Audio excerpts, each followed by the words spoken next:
Daniel, o final de ano é marcado por comemorações de Natal e também Ano Novo. E as pessoas ficam mais felizes diante dessas datas. Porém, o 13º salário também ajuda nessas comemorações no final do ano. E eu faço uma pergunta para você de casa. Você utiliza da maneira correta o 13º salário? Você que é trabalhador de carteira assinada, também funcionário público, aposentado, todas as pessoas que estão no regime da CLT. Por isso a gente vai conversar com a Camila Clemente, diretora de Produtos e Marketing da Consiga Mais. Diretora, fala sobre essa questão do salário do 13º e se o brasileiro utiliza de forma correta esse recurso a mais, esse recurso extra que os brasileiros recebem no final do ano. Boa tarde. Boa tarde, um prazer estar aqui com vocês, muito obrigada pelo convite. A gente sempre fala, né, o 13º que a gente tem que utilizar para pagar as dívidas, para colocar as contas em ordem, mas é essencial que o brasileiro passe a pensar no 13º como uma renda extra, como uma possibilidade dele guardar esse dinheiro, para ele fazer um colchão, para ter sempre um dinheirinho ali de reserva num caso de necessidade. Agora, em 2020, a gente viu muita gente passando por necessidades, né, por dificuldades, perda de emprego, perda de renda, e sem ter nenhuma renda, nenhum valor guardado para usar numa atual necessidade. Então, a gente sempre fala que guardar um pouquinho todos os meses e utilizar de forma correta o 13º é muito importante. Camila, então fazendo o resumo, o ideal é usar o 13º para quitar os impostos anuais, exemplo, o IPVA e o IPTU, e se sobrar aquele investimento ou até o lazer, né? Sem sombra de dúvida, a gente precisa utilizar o dinheiro para pagar os impostos, para pagar as dívidas. Muita gente acaba acumulando dívidas no cartão de crédito, então, quitar as dívidas sempre em primeiro lugar. O que sobrar, você guarda, né? A educação financeira vem muito da relação que a gente tem com o dinheiro. E a gente começar a aprender a poupar é importante. Então, a gente viu essa necessidade agora em 2020, a gente vê que a gente ainda vai ter um tempo, né, de transição até que todo mundo seja vacinado, ainda tem muitas incertezas, é importante que a gente, de fato, use esse recurso da melhor maneira possível. Então, assim, se a gente fosse escalar em prioridades, primeiro, quitar as dívidas, quitar cartão de crédito. Cartão de crédito é um dos principais vilões de qualquer pessoa, né? Assim, em termos de questões financeiras. Depois disso, pagar os impostos. O que você conseguir parcelar de imposto e pagar aquilo no mês a mês, na sua renda do mês a mês, é bacana que você faça para você conseguir guardar um pouco mais de dinheiro.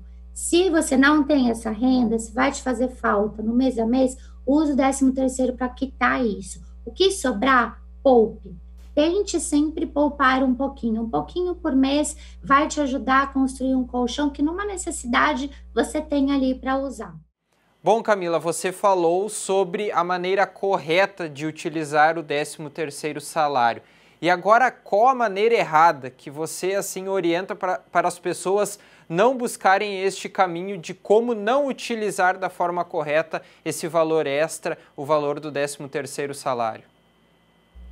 Consumo desenfreado, isso, assim, pense bem antes de comprar, pense bem o que você vai fazer, se você de fato precisa consumir aquele produto, contratar aquele serviço, porque a gente gasta dinheiro para ganhar é um suor, para gastar é um clicar de dedos, né? Então, assim, é muito importante que você efetivamente entenda a real necessidade de consumir aquele produto, de comprar, de adquirir aquele serviço, até de adquirir uma dívida a longo prazo. A gente tem aí muita gente, eu pago no cartão, eu pago parcelado, só que assim, a parcela vem para você pagar, e aí é que você acaba se embolando e tendo uma fatura de cartão que chega no final do mês e o salário não paga. Então, é importante que você De fato, o que você não fazer com o 13º é não consumir aquilo que você de fato não precisa, pensar muito antes de usar.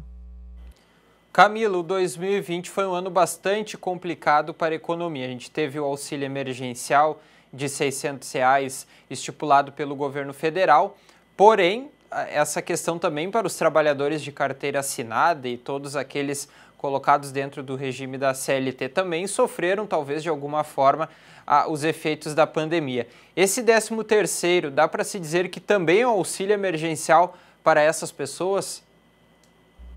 Pode ser, né? A gente de fato não sabe qual é a realidade de cada um.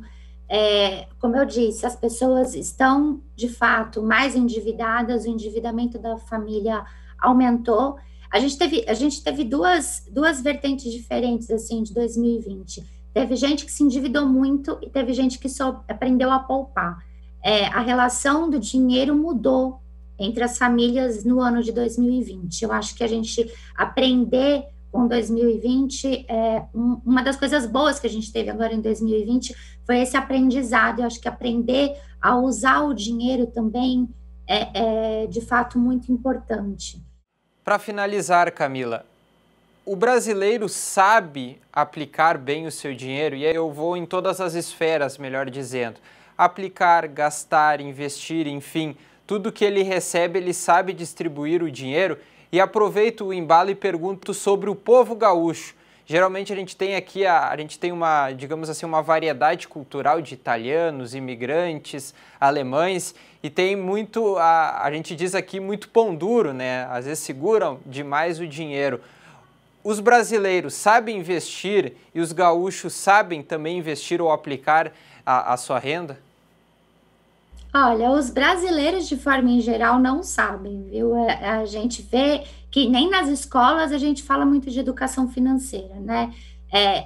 Até num grupo de amigos da escola do meu filho, o pessoal falou: ai, meu filho não sabe o que pedir de Natal. Gente, não comprem nada de Natal para as crianças, deem dinheiro para eles aplicarem, para eles começarem a guardar, aprender a poupar, a aprender a usar o recurso, né?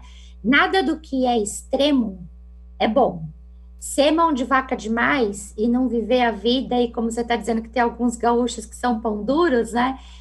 Não é legal também, porque você tem que aproveitar melhor a vida é curta, passa assim, um piscar de olhos. A gente viu isso em 2020 também, muita gente perdendo a vida, e poderia ter participado de momentos gostosos, de momentos prazerosos com a sua família, com seus amigos, enfim. Então, o lazer é muito importante. Você viver de forma simples é bacana, mas você poder gastar também o dinheiro com lazer é muito importante, te dá satisfação. O equilíbrio, na verdade, é que é o importante, é você saber dosar, não gastar demais e nem ser pão duro demais, digamos assim, né? Eu acho que essa é a relação que a gente precisa passar a ter com o dinheiro para você sempre viver bem, para você poder programar a sua aposentadoria, para você não ficar dependendo dos seus filhos no final da vida, para você não ficar com preocupações, para no final da vida você não se ver numa cadeira de balanço esperando o tempo passar, quando você podia estar viajando, podia estar papeando com os amigos, podia estar tendo uma relação diferente com a vida de forma geral. Tá certo, obrigado, Camila, por todas essas orientações e apresentar um caminho, digamos assim, correto na hora de aonde distribuir o seu dinheiro e a sua renda. Obrigado por atender a TV Cachoeira. Imagina, eu que agradeço, um grande abraço. Tá certo, conversamos então com Camila Clemente, diretora de Produtos e Marketing da Consiga Mais. E aí fica o questionamento para os nossos telespectadores. Você investe corretamente o seu dinheiro? Daniel, você é pão duro, consegue investir, consegue talvez segurar mais esses valores, utiliza da forma correta o 13º? Fica o questionamento para você e também o pessoal de casa. Retornamos até o NT Sul.